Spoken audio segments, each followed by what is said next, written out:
when there's a traffic problem, people are friendly. Yeah. In America, they would say bad words to each other and fight. The two motorcycles come together like that at the intersection, and you both smile and go on. America would not be like that. Meet Calvin, an American who moved to the Philippines 8 years ago to live the happiest chapter of his life. He shares with me why family is so important in the Philippines, how it feels to be the father of 2-year-old toddler at 71, and what the biggest misconceptions Americans have about the Philippines. I'm Max, let's go for it. There's not ageism. Actually, ageism is the other way. Yeah. I think maybe thanks to Hollywood or whatever, you're like more important when you're young and handsome and less important when you get old and wrinkly. Here, it's the opposite way. The older you get, the more respect you get and the more status you get. And so we have the opposite of ageism that we have in other cultures. And it's very family-centered country. I mean, it's really, really family-centered. There's ultrasound centers, maternity ultrasound centers on every corner. Free health care and vaccines for the children. They really, really, really take care of families, and they have a growing population. What's the best thing for you about, not the Philippines, but about Dumaguete? The nice thing about Dumaguete, it's a small capital city. You have everything here, your malls, your movie cinemas, your immigration offices. You don't have to be, it's self-contained. So if you want your camera fixed or you want all the services that you might need, and we expect, being from first world country, we expect to have all the services we want. So it's complete with only being maybe 125,000. It is crowded and it's 360 years old. And the layout of the streets is, there was no planning. There was no planning for, buses and trucks, and it's laid out completely wrong. However, when there's a traffic problem, people are friendly. Yeah. In America, they would say bad words to each other and fight or even shoot at each other. And here they just kind of smile and wave, and the two motorcycles come together like that at the intersection, and you both smile and go on. America would not be like that. And I think many countries are not like that because they're all angry and in a hurry. So the people are relaxed. Even the dogs are relaxed. The dogs don't chase you like they would in America and try to bite you if you're on your bicycle or walking. Yeah. And the dogs are kind of, maybe they ate the rowdy dogs. I don't know. Yeah. So the dogs are more friendly, and the people are more friendly.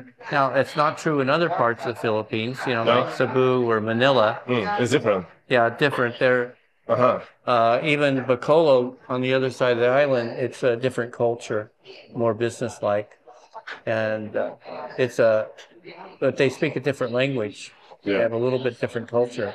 There's like 180, 160 languages here. Yeah. And, when you're in an island, you're not really concerned about the other islands. You have your own culture on your island. And, it's really hard to steal your car because you can't take it off the island. It's really hard. Yeah. So, without a bridge to the next island, they're not too worried about, the people don't seem to be too worried about the rest of the world or even the other islands. It's just us on our island. We're hanging out. We're going to do karaoke and we're going to eat. Do you do karaoke? I've done it with them. Yeah. And what I notice is in America, I have a bad voice. I would feel very self-conscious because people criticize you in America. But here, it's not part of the culture. Yeah. So all the women think they're pretty because nobody tells them they're not pretty. And when you sing, nobody criticizes you for singing badly. Yeah. So you can just sing badly your whole life. And so you don't have to be so self-conscious. And there doesn't seem to be, here's a really interesting thing about the culture. Yeah. You put groups of people together of all different ages, including the teenagers.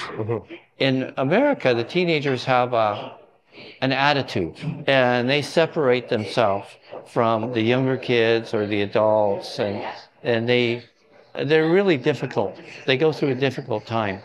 But here, it doesn't matter how old the people are when you go out. So they can be 60 or 80 or 6 or 1.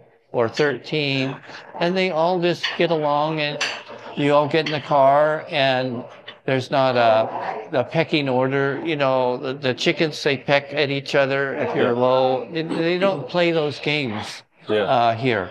So it's very, very different than America. It feels like there are big families, like big groups of like friends, the community, the feel of community, and they kind of support each other. Is the thing here? It's very, this place is more, since there's corruption and since they've had to survive, they really take care of their family. And they're really, volunteerism and community awareness is just starting to grow now. They're really not community oriented that much. There is a move for that, and volunteerism is not part of society. So they do have your on-the-job training, but you know, if you're in America, you go to a website and everybody can volunteer somewhere and do something rather than sit around playing video games. So we have a deficit there that we don't have that part integrated. And of course, we got the pollution problem, plastic problem. That's really serious. We don't have any pollution because of industry, because there's not much here, but we do have the one-use plastics. And if you don't pay for the truck, you have to pay a little ticket for the truck to stop. If you don't have money to pay the truck to stop, they don't stop. So you need to take care of each other. If there is no like system working, there is some corruption level, and then you don't have much money, so you need to stick together. Yeah, right. Your family is important, and your children take care of you when you're older. It's kind of like India. So the idea is your children are your social security because you can't rely on anybody else. I have two children. One is 45 years old, and one is 2 years old. It's Do they know each other? No. Don't know it. My daughter doesn't want me to have a second family. If I may ask, how old are you? 71. So, how is it to have a 1-year-old baby when you're 71? 2-year-old. Oh, there's no time for dementia and Alzheimer's. You got to stay up, you know, you got to be sharp, because kids, every day there's new rules. You know, they learn, they push the limits, you know, they try this, they try that, they climb on things. So you got to stay sharp. So it definitely keeps you young. That's right. There's no time for getting old. That's nice. In fact, the younger your wife and the children at home, you live the longest. Yeah. On the average. I'm pretty sure, yeah. That's the thing. Because there's no time for just sitting around being depressed. Yeah. That's not fun. No, exactly, yeah. You enjoy your life more. Yeah, super happy. How's the healthcare system here? Have you experienced it? Pretty good, actually. Every neighborhood, it's called Barangay, has a health center, which is free, and they give you basic health care. They knock on our door twice.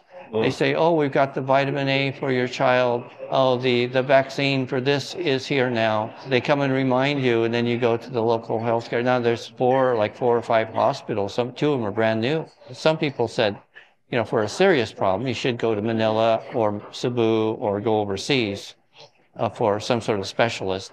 But for my regular healthcare, I'm completely happy. Hey guys, just a quick announcement, don't skip. I'll be running a 3-day workshop called Fast Track to Views and Profits on YouTube. If you ever wanted to start your own channel, this is the best way to do it. You will learn how to choose the most profitable niche and how to beat the YouTube algorithm. You're gonna love it, I promise. Link in description, so sign up if it's for you. And now back to the video. Do you feel home here? Like, do you feel like perfectly like home, or you still kind of feel that, no, I'm a foreigner in this country? No, I feel like I'm home, because it reminds me of when I was a kid, and you can play with the children and talk to everybody, and you know, it's more friendly. But it's like when I was young, but always summer. It feels like it's more on you, all like the rules and how you behave. It's more on you, not on the government, or not on the some departments who create rules.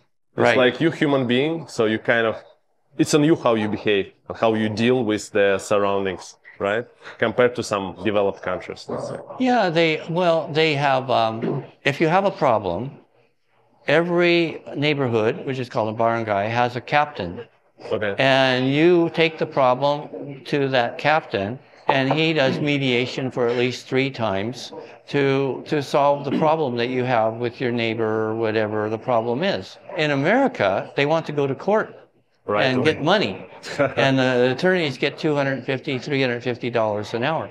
Here, the system is set up. You have to try to mediate your problem at least 3 times before he'll give you a certificate to go to court. The attorneys don't control the system like they do in America. Yeah.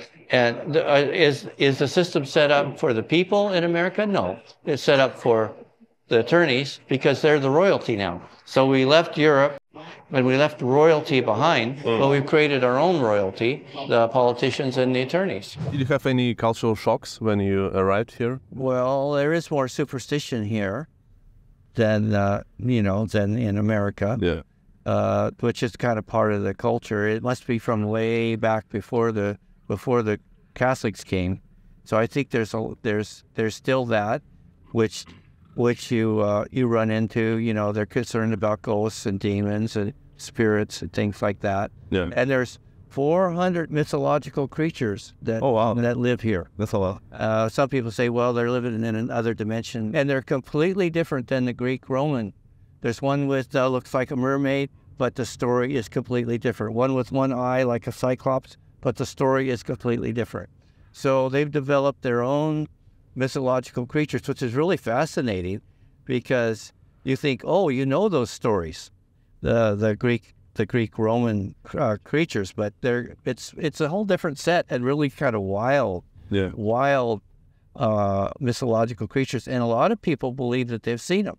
So it's not like it's very different than America, where nobody believes and nobody's seen a mythological creature. Here, I've run into at least 10 people, 12 people that say they have seen one.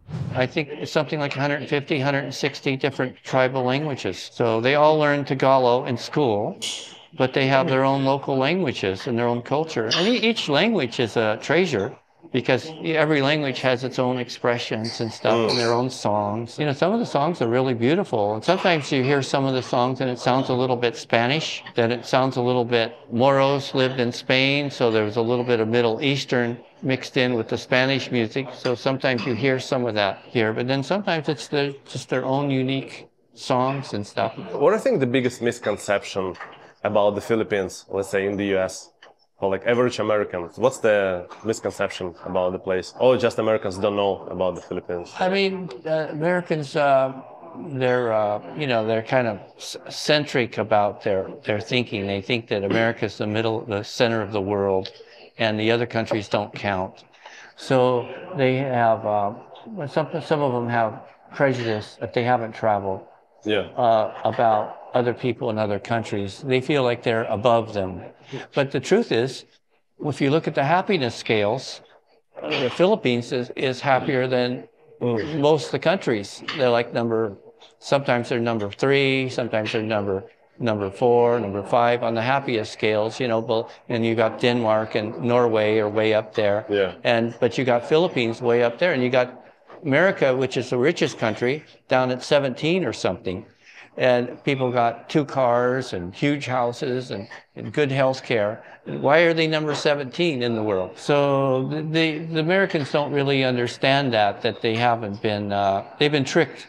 They say if you work hard and basically they're slaves for the corporations, then you can be a millionaire someday. Well, 99.99% of the time, they're just working slaves with a little carrot dangling in front of them and then the quality of life here is so much better because you're friendly and you're relaxed and you eat with people and you go to the beach, and I live 3 blocks from the beach. Only rich people in America live 3 blocks from the beach. I go over there, I pay 25 cents for a coffee and sit there and watch the sun come up. So I go. In America, it's $10 to park. So you go to the park at the beach, it's $10, and you better bring a $100 bill for any restaurant, at least $100 for any restaurant in the beach. I walk over there, like I said, for 25 cents and have coffee and hang out and watch the sun come up. So the quality of life, and I could talk to anybody in town. You know, you can just go around and talk to anybody you want. You can't do that in America. They think, oh, they'd be so rude to you and angry at you, you know, suspicious of you. But here, you can pretty much be friendly to everybody.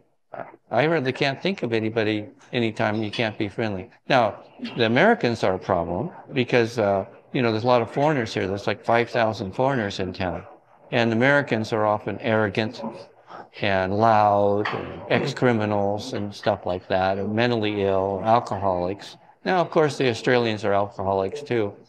But we have, I think, the most problematic group in Dumaguete are the Americans. In fact, we got a committee for unruly foreigners. Why do we have a committee for unruly foreigners? You can delete this, because they're assholes. Yeah. My first time in the US was in 2005, so I was a like exchange student there, kind of thing. And the people like on the street, maybe it was like back then, but people on the street, if you ask someone, like people are friendly and open to respond. Maybe it's different now. I don't know, people get more like nervous and suspicious about like what's going on. But Americans always, like, they have a reputation to be like friendly. Well, it depends upon, you know, what city you're in and what part of the city. Okay, my first time, it was the state of Maine. Oh, Maine is nice. Maine is nice. Yeah. They're nice people there. Yeah. They're far away from the, they're more civilized than Maine. Yeah, you were in a nice place. Yeah. So it depends. It depends on the place in the US. Because US is huge. Yeah. I mean, and really there's a lot of different cultures and stuff within, you know, microcultures in there. But the big cities are, you know, dangerous. Well, that's part of it. They used to ask me what they think that going overseas is dangerous. So if you leave America, you're in danger. Well, actually, it's the other way around. There's no mass murderers here. Yeah. You know, there's mass murderers every week in America. Yeah. They're because they're so angry, they just want to kill everybody. But it doesn't happen here. They have misconceptions about the outside world, and I have a lot of family members that don't have a passport, never gone anywhere, but they think they're better than other people. Yeah, there are a lot of propaganda from many sides in the world. You know, you should step out of your bubble. Like any country, it's basically it's not only for the US, I think. It's like, if you want to really understand how your place is, you should go and see the world, maybe live abroad. Otherwise, it's just impossible. Like, even if you're like a smart person, it's just, you need to have a base to compare your place to the other place. I think you need to go before you're 30 too, where you're still when you're a little more flexible. Yeah. The younger the better, you know. Get people traveling when they're 8 or 9 or 10, and you know, start seeing the world in different cultures, and don't feel so. You know, some people come here and they get into it. They play basketball and soccer. They just ask to join, you know, and they get a massage and they sing and they do karaoke. And then other people come and you say, oh, there's this problem and this problem, this problem. And they spend their time complaining about everything because, you know, the infrastructure's not as good and whatever. They find things to complain about. So it's really interesting watching the foreigners come and the tourists come, and their different attitudes about how they integrate and how some of them just, you really understand right away.